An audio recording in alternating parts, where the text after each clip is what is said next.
সামগ্রিক দেশের পরিস্থিতি বিবেচনায় শ্রমিক সংহতি দিবস যারা দেশের কৃষিজীবী ও শ্রমজীবী পরিবার কাছে অত্যন্ত গুরুত্বপূর্ণ। বুধবার আন্তর্জাতিক শ্রমিক সংহতি দিবস উদযাপন করা হয় মেলান মাঠ স্থিত সিপিআইএম এর রাজ্য দপ্তরে। এদিন সিপিআইএম এর রাজ্য দপ্তরে দলীয় পতাকা উত্তোলন করেন সিপিআইএম রাজ্য সম্পাদক জিতেন চৌধুরী। রাজ্যের দলীয় কার্যালয়ের সামনে পতাকা উত্তোলন শেষে রাজ্য সম্পাদক জিতেন চৌধুরী বলেন, সিপিআইএম দল সব সময় শ্রমিকদের স্বার্থের জন্য চিন্তা করে, তাই শ্রমিকদের ন্যায্য অধিকার আদায়ের জন্য লড়াই করছে। আগামী দিনেও শ্রমিকদের ন্যায্য অধিকার আদায়ে এই লড়াই অব্যাহত থাকবে।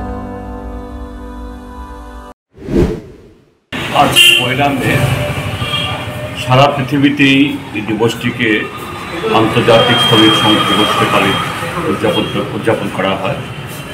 আমরাও আজকে ভারতের কমিউনিস্ট পার্টি মার্ক্সবাদীর রাজ্য দপ্তরে পতাকা উত্তোলনের মধ্য দিয়ে এবং শুধু 1886 নয়, তার পরবর্তী সময়েতে বিগত 137 বছরে লাখো শ্রমিক এই সমাজে মানুষের অধিকারকে আরও সুরক্ষিত মজবুত করার জন্য যারা জীবন দিয়েছেন তাদের অনুসরণ করেছে।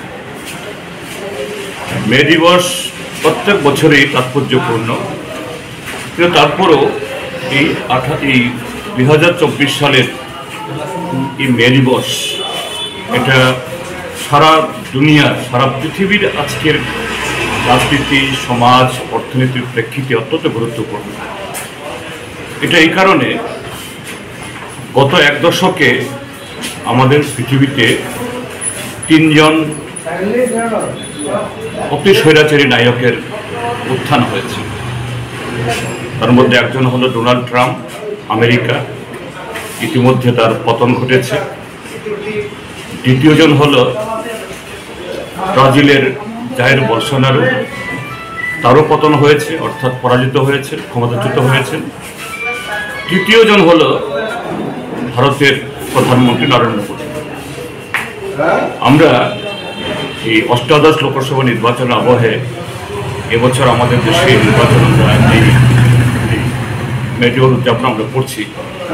সেই নিরিখে যে সারা পৃথিবীতে শ্রমজীবী মানুষের উপরে যে আক্রমণ বা তাদের অধিকার ছিনিয়ে নেওয়ার যে প্রতিযোগিতা আজকের এই সাম্রাজ্যবাদী দুনিয়া যেরকম অব্যাহত রেখেছে এবং ভারত তার অন্যতম পৃষ্ঠপোষক, সেই ক্ষেত্রে আমাদের দেশের সমাজিক অংশের মানুষের লড়াই এবারের এই মে দিবস উদযাপন তার আমাদের শ্রমিক সংহতিকে, ঐক্যকে এবং দেশ থেকে স্বৈরাচারী RSS বিজেপির সরকারকে হটানোর দিক থেকে এই উদযাপন একটা অন্যতম।